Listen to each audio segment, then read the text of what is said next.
Large crowds fill Tel Aviv's Hostages Square for rally urging deal to free captives.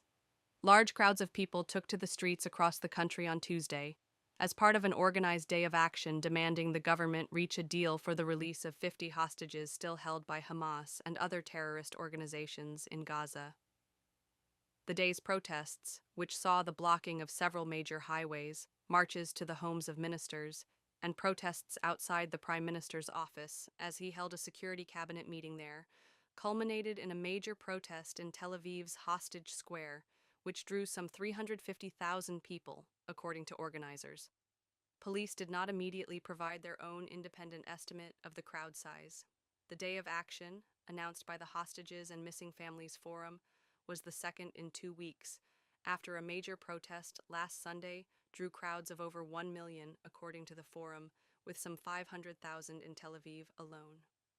Throughout the day, protesters blocked highways and major intersections, including Tel Aviv's Ayalon Highway, Route 1 between Jerusalem and Tel Aviv, the major Route 6 artery, and the Route 2 coastal highway, and in some cases, set fire to tires on the roads. As Prime Minister Benjamin Netanyahu convened the security cabinet for a meeting at his Jerusalem office, hundreds of protesters marched outside, demanding that the forum agree to the deal that Hamas said it accepted last week. At the front of the demonstration, members of the socialist Hashomer Hatzer youth movement held a banner that read, "We are one step away from a complete torpedoing," referring to fears that the government will tank a prospective hostage deal. The Security Cabinet meeting concluded without a vote or even a discussion on the partial ceasefire proposal, with Netanyahu telling ministers that he will only discuss a comprehensive framework and that he is moving ahead with the expanded operation to capture Gaza City to pressure Hamas to meet his conditions, according to Hebrew media reports. In Tel Aviv, protesters marched from the Salvador Central train station to Hostages Square, where family members of the hostages addressed the hundreds of thousands of people gathered.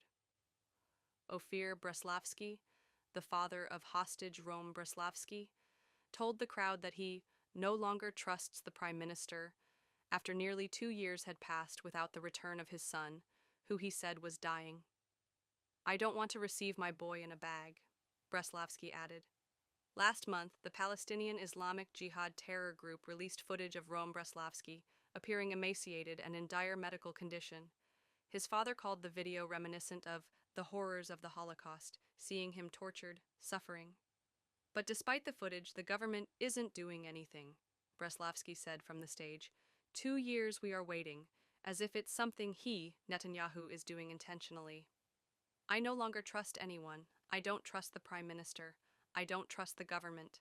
The only person I trust is the IDF Chief of Staff, Lieutenant General Eyal Zamir," he said, referencing the top military official, who on Monday reportedly urged the government to take the hostage deal currently on the table, saying the choice is in Netanyahu's hands. Noam Perry, the daughter of Haim Perry, who was kidnapped by Hamas on October 7th and murdered in captivity, told the crowd, "We don't want a forever war on the backs of our soldiers and hostages." In English, she appealed to U.S. President Donald Trump, urging him to look at all this crowd, at the pictures from the streets of Israel. "The people of Israel are voting with their feet. The nation wants this war to end and the hostages brought home," she said. "For my father, it is too late, but you can still save the other hostages and be remembered as the president who made history." Actor Lior Ashkenazi also delivered a fiery speech lambasting the government, accusing ministers of delaying the signing of a hostage deal. An entire week has passed since Hamas sent its agreement," he says, noting that Netanyahu's security cabinet met earlier in the day and did not discuss the temporary ceasefire on the table. "There will be no more routine so long as the hostages, are there," he said, calling on the government to adopt the current proposal for a temporary ceasefire and hostage release.